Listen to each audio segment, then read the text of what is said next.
So hey guys, what's up? Welcome back again, Henna. So today we're gonna watch a movie named title Spontaneous, Henna. So this movie is also explained by Mr. Recap, Henna. So we're gonna watch this, Henna. So let's begin the video, guys. Today I will show you a comedy, romance, horror film from 2020, titled Spontaneous. Spoilers ahead. Watch out and take care. Mara is seen sitting in class, bored as heck. She drops her pencil and when she reaches for it, the girl in front of her explodes. Mara says that the girl was nice and normal, not particularly explosive. Everyone runs out of the classroom, except for her. The two of them were never really friends, just classmates. All of the students like the dead girl, but one of them in particular. As the kids run out of the building, Tess finds Mara in front and asks her what happened. She can't believe it, but then sees Mara's shoes. Forensics are seen taking evidence from the classroom. The only thing really damaged in the explosion was the girl, everything else, as Mara says, was aesthetics. Her classmates are taken to a police station and questioned. Mara jokes with the police officer, but he sees through her wit. Next, they're given the opportunity to shower and Mara asks if she could get her shoes back. The police gives the students new clothes and make them wait in the station. Dylan makes an offbeat comment how the whole thing looked like a Cronenberg movie, but only Mara laughs. The rest talk about their theories on why the thing happened, when one of the girls asks when they'll let them go. Mara says that will happen when they can be sure if the thing doesn't happen again to one of them. Mara's parents pick her up from the police station and bring her home. When they arrive she goes to her room and smokes pot, then gets a text from someone telling her that they have a crush on her. They continue texting and she giggles. The girl's funeral is the next day. Mara and Tess watch as the girl's father takes a sticker from his car. Then they go to get some shrooms from the Dalton twins. Tess thinks it's a bad idea. Later, they're getting coffee and Mara puts all of the mushrooms in her latte. The two of them were friends since they were very young and plan to remain friends until they're old and live in a beach house together. They talk about the girl that died, when Dylan approaches and asks to join them. He flirts with Mara and she realizes that he was the boy that texted her before. Dylan tells them that what happened made him think about life and that now he wants to live his to the fullest. Mara gets sick because of the mushrooms and throws up in the toilet, while Dylan holds her hair. She starts hallucinating and tells him about it. He thinks that that's awesome. Her hallucinations continue through the night and he stays with her.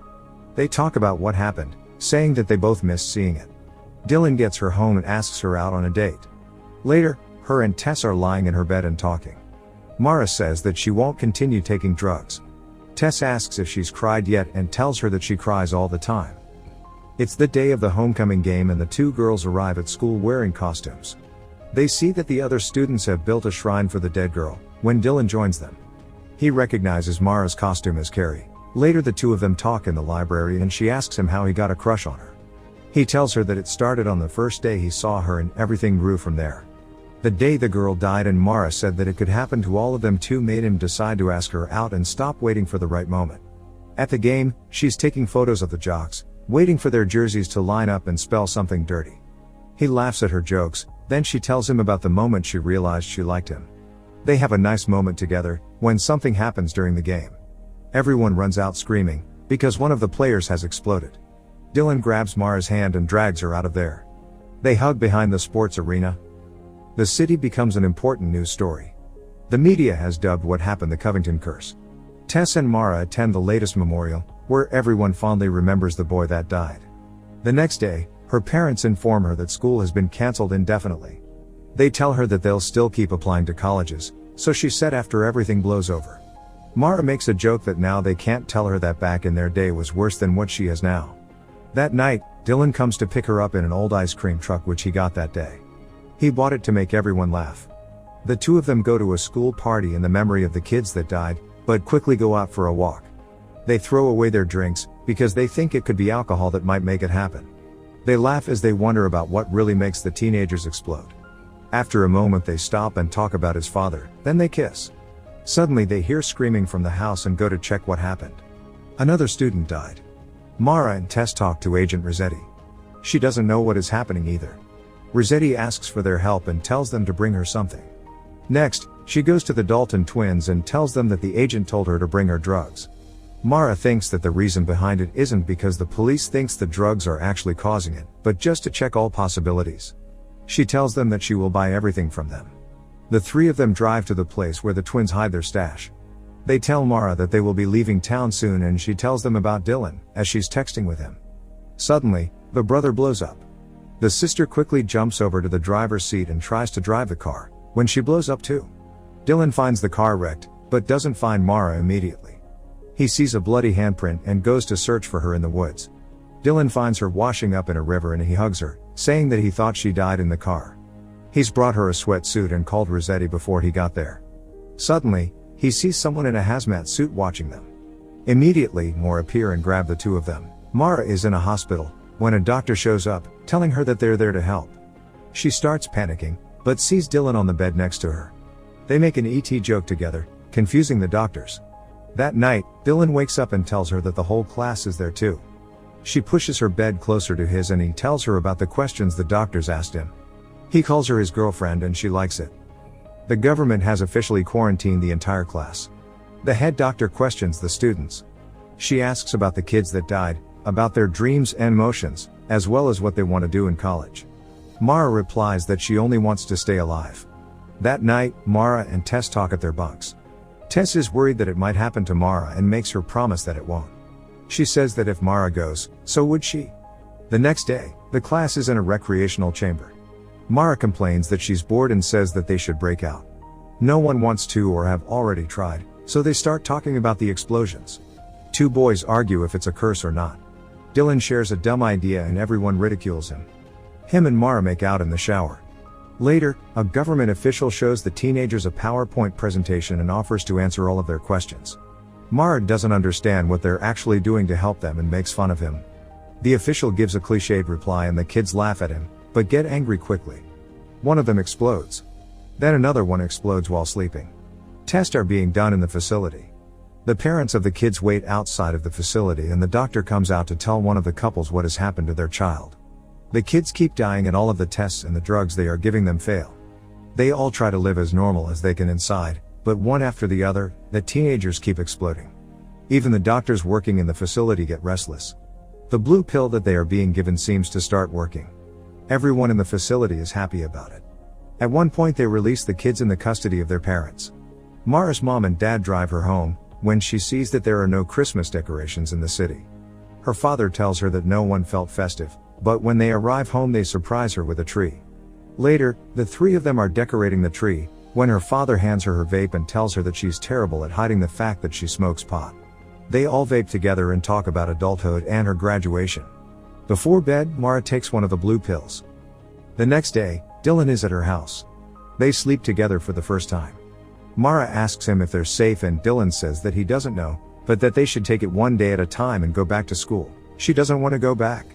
Their class is the only one that will be going to school in the same building. One of their teachers tells them a story of how he'd seen someone blow up when he was a soldier. He tells them that he'll help them graduate. Later, Rossetti is taking Mara's blood pressure and they talk about the nickname of the blue pill, the snooze button, which Mara doesn't like. Rossetti doesn't think that it's over. For Valentine's Day, Mara decorates Dylan's barn and the two of them have a party there just for them. He tells her that he loves her and she says the F word back to him. They laugh about it, then Dylan asks her to spend the summer with him if they don't die. Tess and Mara are in a diner, waiting for their food, but the waitress is too scared to bring their food over to them. They leave. The next day, the doctor is in their school explaining the snooze button pill to them. She says that while it isn't a cure, it's a treatment.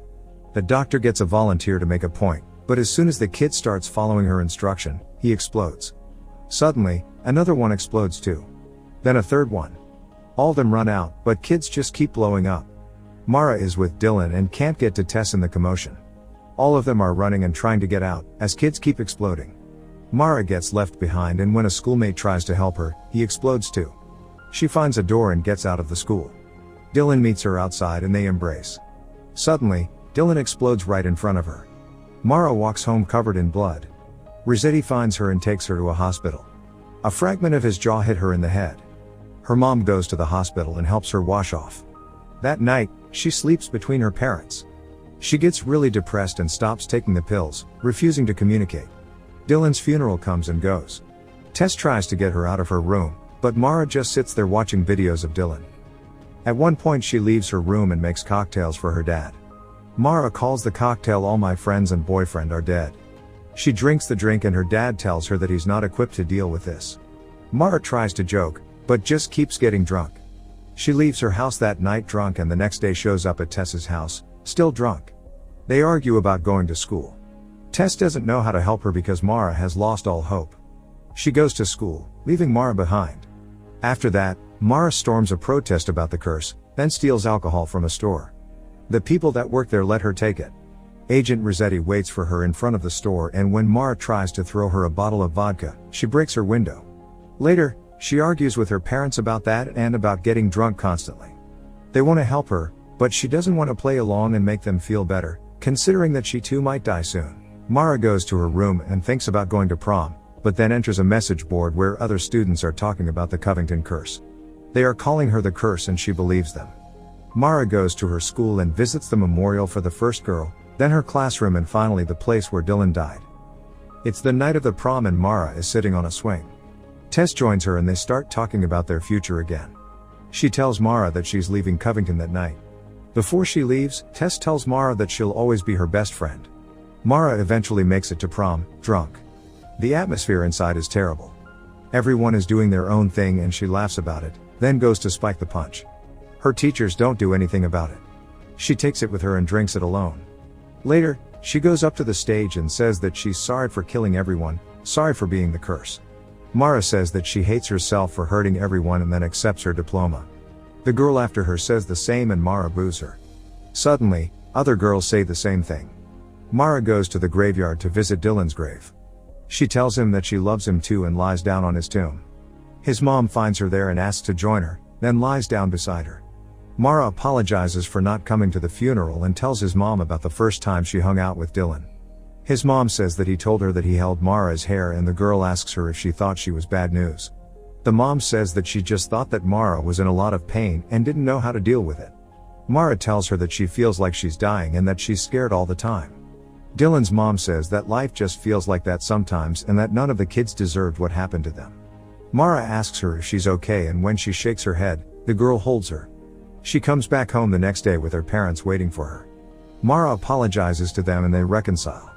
Eventually, she takes off her bandage and remembers Dylan as she looks at the scar. After a few months, the explosions stop. Mara says goodbye to Rossetti. She continues taking the snooze button and goes on with her life. Mara is leaving for college in Dylan's truck. Her parents worry if it's safe, but still let her go. They say goodbye and she drives off. She drives by the school, which is going to be torn down.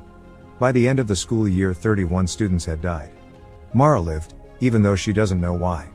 She says that the lesson is that everyone dies and that you have to live your life the way you want to. Mara can imagine her future, what she'll do and the boy she'll date or marry. She thinks she'll even be a mom, or maybe even the president one day. At the end of the day, bad stuff is going to happen. That's inevitable. She won't waste her life waiting for something that might never come for her. Mara imagines a future where her and Tess grow old together in the beach house they wanted. She won't be afraid anymore, because she could die any second and so could. So how was the video, guys? I hope everyone likes that, Hahn? So movie मा चाहिँ के भन्न खोजेको छ भने हैन, anyone can die at any time, Hahn? So you need to enjoy your life fully, Hahn? You need to manage your life, you need to keep your aims like in one place, Hahn? So you need to work hard for it, Hahn? Anything can happen in this life, so stay happy, stay safe, हैन? अनि आफ्नो लागि आफै गर्ने हो, हैन? Nobody gonna do, हैन? अहिले जे गर्ने इच्छा छ, so do it now, okay? Alright, see you in the next video, guys. Jai Bhola.